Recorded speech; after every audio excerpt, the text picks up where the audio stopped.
like to think that by the end of this talk, each of you, or at least many of you, will be friendly colleagues. We'll see.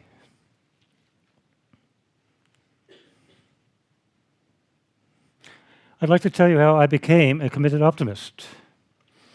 I was in a workshop with a brilliant teacher, Jean Houston, and she gave an exercise where she invited us to walk backwards into the world of our ancestors. I was walking backwards, feeling a bit bored, and suddenly it was as though I was the village headman in a village in Turkey 6,000 years ago, 4000 BC. I was proud of my village. It was well run, orderly. I had a martial arts belly. I just felt great. The village was thriving.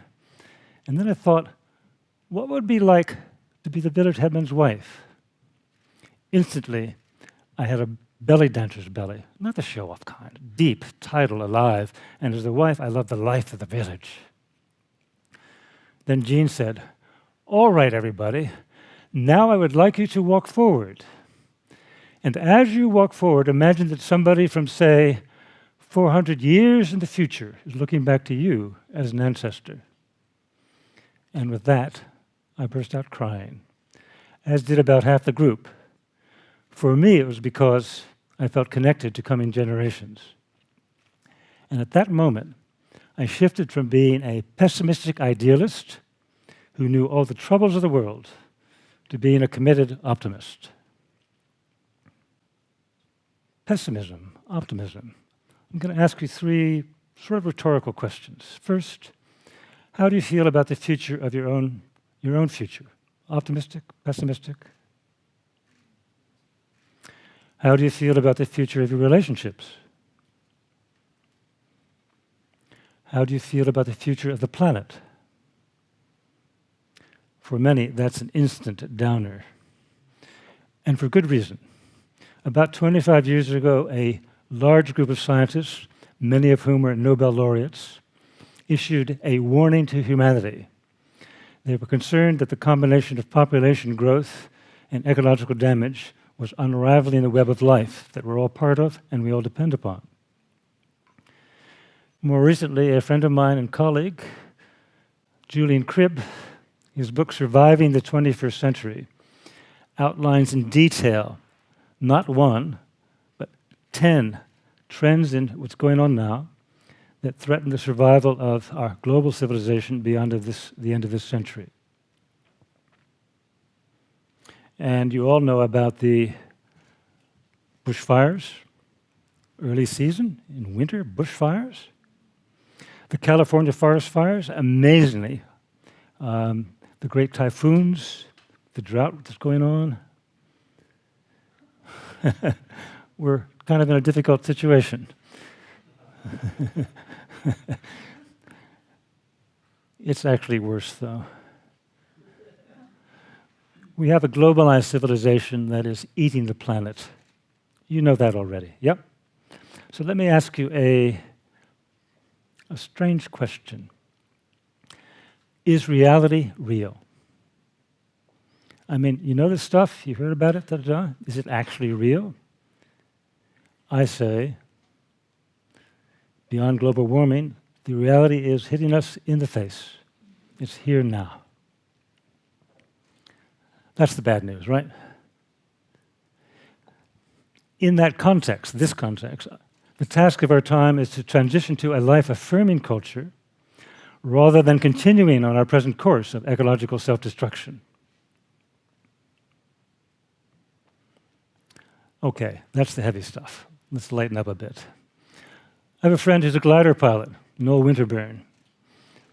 He said, I was towed up in my glider to 3,000 feet, just playing around. I put the glider into a spin, but when I came to pull out of it, the controls didn't work.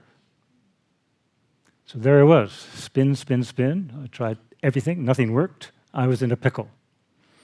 So I took my hands off the controls, leaned back and said, Winterburn, you're going to have to think your way out of this one. What's going on? I'm in a stall. What's a spin? I'm in a spin. So what's a spin? It's a stall. The wings aren't getting lift. That's why the controls aren't working. How do I get out of it? I dropped the nose. Well, I tried to push the nose forward. That didn't work. What else can I do? With that, he wriggled his did his belt, wriggled his weight forward. The nose dropped. He picked up speed, brought the glider into a safe landing. Why do I tell this story? Because of his message. We have to think our way out of this one.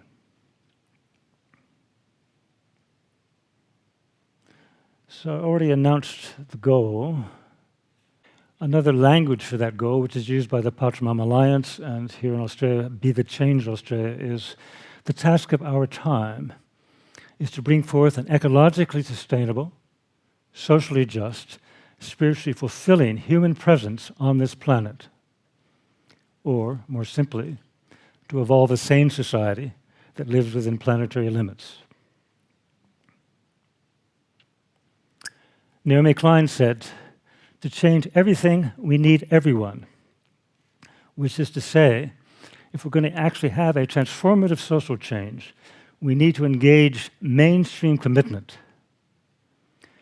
which leads to a certain puzzle. How can we engage the unengaged? How can we engage people who don't happen to come to TED Talks or read about, in depth, ecological patterns and the consequences of ecological trends? This is our challenge. Well, here's an insight that might help for your consideration. There are millions of groups that care about environmental and social well-being. Paul Hawken chronicled them in his book, Blessed Unrest. Mostly the members of these groups, environmental groups, social justice groups, pay dues, sign petitions. But what if the members of these groups became citizen educators? Then we would have a means of bypassing the media and inspiring the thinking necessary to pull us out of our ecological nosedive. The combined networks of the faith communities, the environmental groups, the social justice groups, all of that is huge. And we reach into every level of society. So I suggest that to change the culture, to change the thinking and the language and all of that in the culture, we have a greatly underutilized resource, ourselves. So, what I'm on about is catalyzing a massive citizen educational movement. The design is to engage leaders of groups in the vision of transitioning to a life-affirming culture. Now, that vision, a life-affirming culture, seems to me like it's an overarching term that encompasses all the good stuff that's already going on. So while people continue with stopping the Adani mine, for example, they can embrace the vision of, and why we're doing this is because we're contributing to the transition to a life-affirming culture. So let's engage the leaders of groups in championing that common vision. Next step is they invite their members to go past paying dues or signing petitions, keep doing that, of course, but to step up and act as citizen educators. And to make that real, we have some special communication tools, sample emails, guerrilla marketing tactics, something called kitchen table conversations. So our aim with the conversations is to change people's worldviews, because all of our behavior comes out of our implicit worldview, which we've constructed over a lifetime.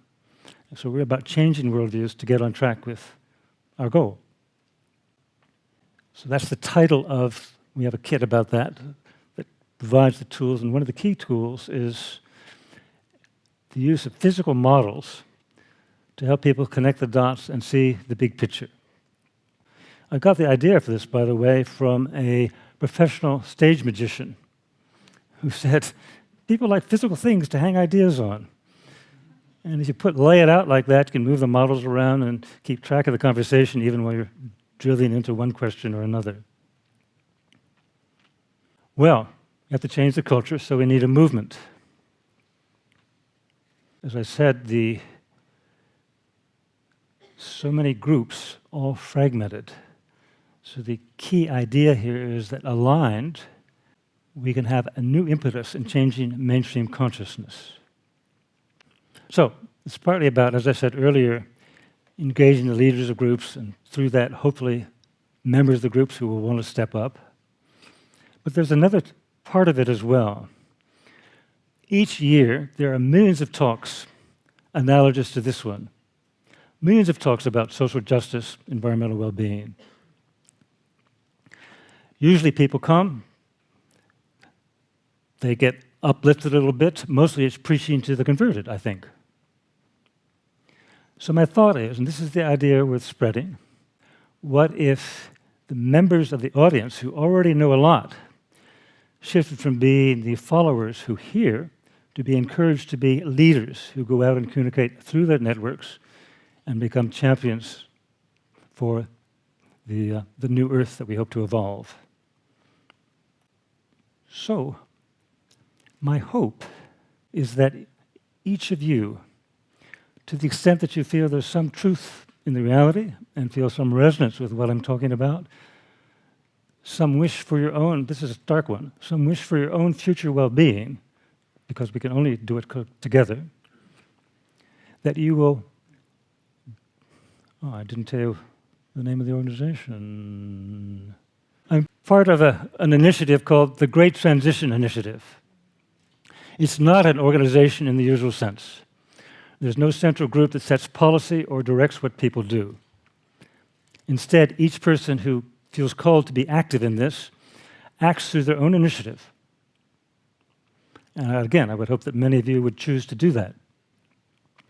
The way to do it is to go to the website, check out the set of communication tools that are there, and then just get on with doing it. At first, if you do it, and you can use a meme. The simplest thing is to use the meme, "We are transitioning to a life-affirming culture." That's an advertising strategy that was used by a right-wing Roman, a guy named Cato, way back. Apparently, he would finish each speech with saying, whatever the topic, right? "And furthermore, Carthage must be destroyed." Ugly. But in time, you know what happened to Carthage. They got behind it. So we need, the common meme now is economic growth, jobs and growth. I say the meme we need to seed into the culture is the task of our time is to transition to a life-affirming global culture. So if you just begin to do that, introduce it into conversation, you will probably feel alone, because that's just how it is. There's not many folks doing that. But as this picks up, you'll begin to notice other people doing it. So I invite you to actually be the cutting edge. It helps to have social support. So one way to do that is to find a buddy, a colleague, and say, hey, let's work on this together, or maybe form a small team. The task of our time is to transition to a life-affirming global culture.